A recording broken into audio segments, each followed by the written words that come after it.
Will Attenton was packing his things at the office, preparing to quit his job in order to spend more time with his family and focus on his book.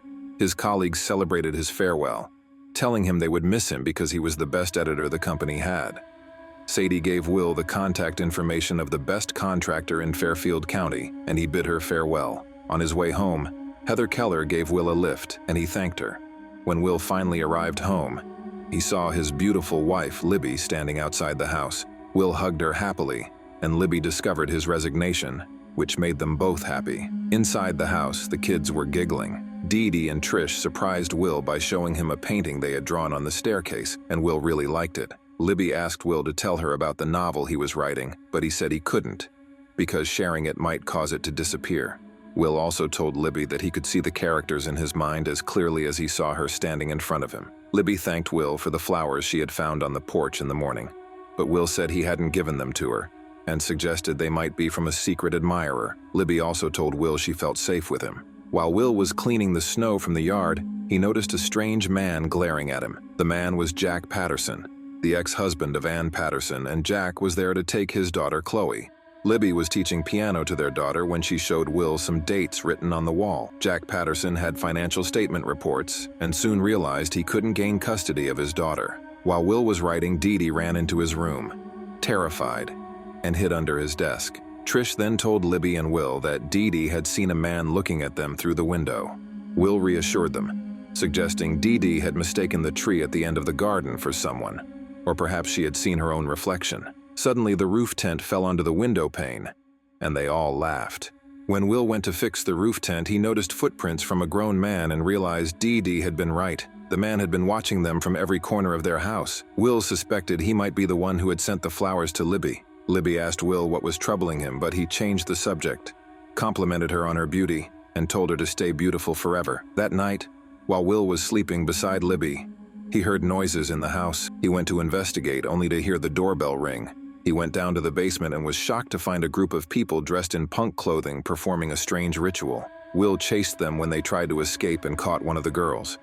He demanded to know what they were doing in his house, and the girl explained that they didn't know anyone lived there because the entire family had been murdered in the house. Will was stunned and didn't know about the murders. One man then said to Will, "He's back," looking directly at him, and they fled.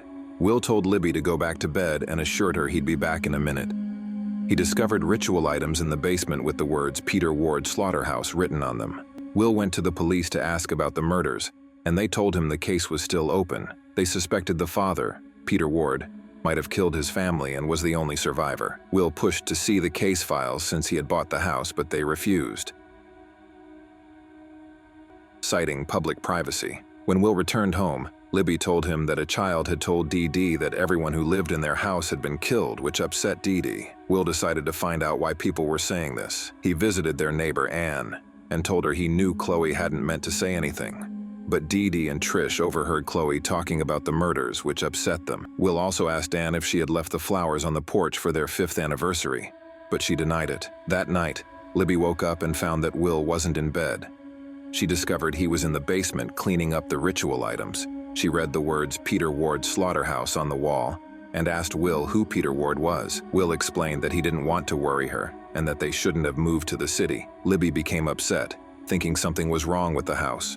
Will comforted her, promising to hire a priest, and told her that real happiness was in the house because of her presence. They then saw a man watching them, and Will ran to catch him.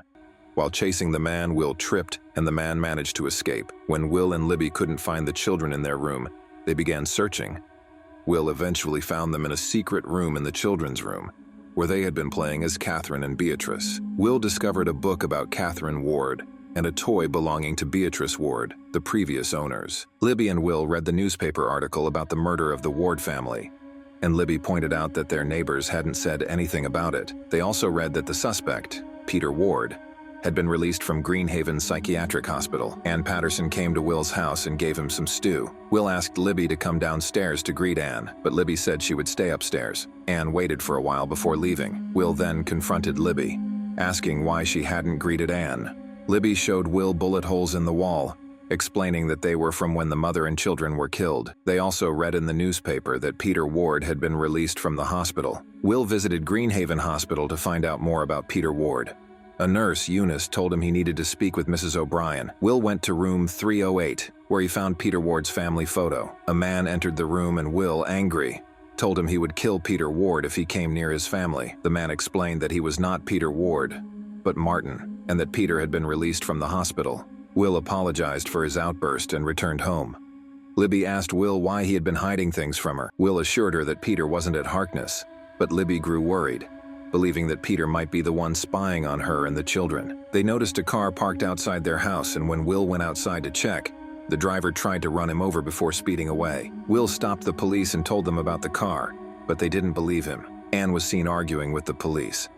Libby asked Will why the police weren't helping them, and Will, frustrated, went to see Dr. Medlin the next morning. Will asked the doctor why the police were ignoring their concerns, especially with Peter Ward threatening them. Dr. Medlin showed Will a video of Peter Ward, explaining that Peter had been shot in the head by his wife to protect herself, and she had died. The video showed Peter acting erratically. Dr. Medlin also revealed that Peter had been trying to find the man who had killed his family, and the video had been made to protect them. Will was shocked when he saw Anne in the video. Dr. Medlin explained that Peter had refused to believe he was Peter Ward and had invented a new identity. The doctor then showed Will a picture of Peter Ward from 5 years ago, when he was admitted to the hospital. Will was shocked to see that Peter Ward looked exactly like him. Will told the doctor that it wasn't Peter, it was him. Dr. Medlin revealed that Will had been living there for 5 years as Peter Ward. Will told the doctor that his name wasn't Peter, but Will Attenton. The doctor explained that he had invented the name from his ID. W1-1L became Will, and 8-10-10 became Attention. That's how he had created the name Will Attenton. Will cried loudly, his hands clutching his head, still refusing to believe the doctor. He called Libby to come to him. As Will was leaving, he realized that the patients at the hospital recognized him, making him remember that at the beginning of the story he hadn't quit his job. He'd actually been released from the hospital. When he arrived home, Will saw his house, now resembling an old, abandoned building, and found it empty. He screamed desperately. In his book, he discovered pictures of his wife and children. Sitting there, the pressure in his mind built and his hallucinations returned, where he imagined having dinner with his wife and kids. Libby checked on him and found that Will had developed a fever. Libby asked what had happened to him at Greenhaven, and Will told her that they had told him that she and the kids weren't real and that he was Peter Ward. Libby, worried, said that it was just the fever talking and he was saying nonsense. Will then asked Trish her real name, and she told him her name was Beatrice. Dee Dee's real name, she said, was Catherine, and Libby's real name was Elizabeth Ward. Libby took care of Will while he had a fever. As Will slept, he heard Libby's voice calling him. Libby informed him that both girls had caught the fever from him. Will then saw wounds on Trish's throat and shoulder and noticed Dee Dee was bleeding. Libby told him Dee Dee had been bitten, but Will, screaming, said she had been shot, showing a bullet wound on her back. Libby, nervously trying to wake them, realized they didn't move, and in desperation slapped Will for not helping the children. Will hugged her and told her that Libby and the kids were all dead. Suddenly, there was a knock on the door. The police arrived and told Will that the house was in an unlivable condition and he needed to step outside. Will continued to call out for Libby while standing outside. Ann Patterson arrived, and Will asked if she had reported the house to the police. Will, looking at Libby standing in the window, asked Ann to watch, but Ann couldn't see them. Ann told him that his family was buried in New Ashford Cemetery. When Will tried to re-enter his house, a strange man appeared and told him that the house was condemned and no one could enter. The man accused Will of being a killer. The next morning, Will went to Ann Patterson's house and asked where she had been when his family was killed. Ann explained that she had been home alone, unable to leave because of the snow, while Chloe had been with her father. Will also asked why Ann had visited him at Greenhaven, and she explained she was his neighbor, and that Libby had been her best friend. Ann added that she had tried to remind him of his true identity. Will asked Ann if he had really murdered his family, and Ann assured him that she didn't believe he did. Chloe spoke with Will, asking if he had truly seen them. She asked him to tell them that she missed them, and Will promised he would. Will then asked Chloe if she had left the flowers on the porch for their 5th anniversary. Chloe confirmed she had, and then Ann and Chloe left, with Ann telling Will to stay in the house. Will realized that Ann and Chloe were good people, and while taking a bath, he remembered old memories. Will lived with Chloe and Ann Patterson while Jack Patterson came and asked Ann if Peter Ward was living in their house. Ann replied that it was her house. Jack told Chloe to pack her things because Peter was a psychopath, But Anne rejected it, saying Chloe could leave on Friday. Will came downstairs and Chloe said she would go with Jack to avoid conflict between Jack and Anne in front of Will or Peter. Will apologized to Ann Patterson and Anne gave him Dr. Greeley's card, the doctor who had treated Peter at Greenhaven. She also told Will to call the doctor and that she was going after Chloe because she was upset. Will went to see Dr. Greeley, asking why he had been released from the mental hospital. The doctor explained that they had no concrete evidence against Peter Ward and had to release him. Dr. Greeley also asked Will about his book, and Will told her he wasn't writing one.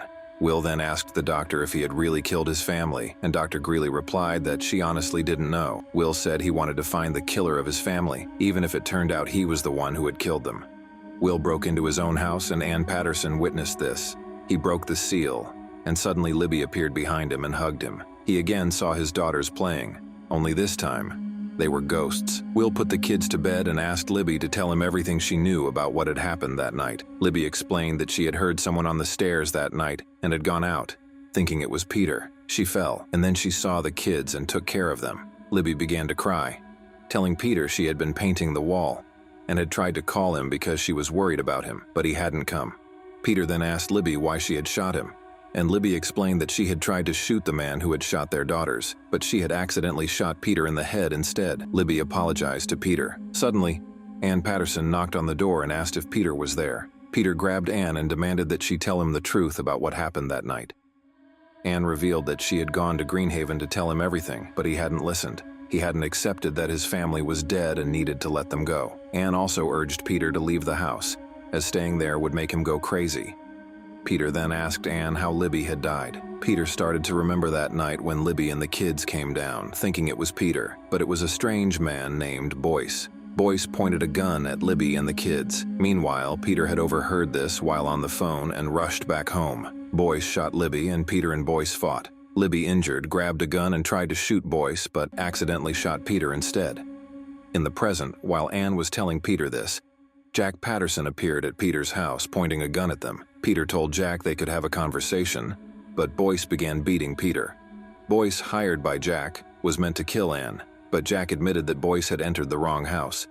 Boyce and Jack then used chloroform on Peter and Ann, knocking them both unconscious and locked them in the basement. Jack killed Boyce for his mistake, and when Jack placed Ann in the basement, he felt something strange, Libby's ghost. Jack tied Ann in a way that made it appear Peter had captured her, intending to frame him for her murder. Jack then sprayed gasoline around the house, preparing to burn it down.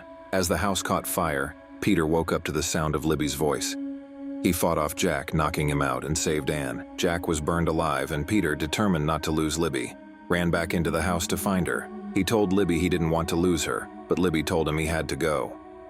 Peter cried, hugging his daughters and saying an emotional goodbye to them. Libby and the kids disappeared, and Peter barely survived the fire.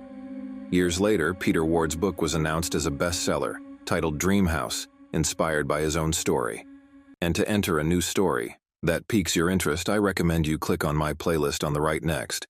There are many recaps you might enjoy. Subscribe for future uploads, and as always, grab your popcorn, enjoy yourself, and see you soon, my friend.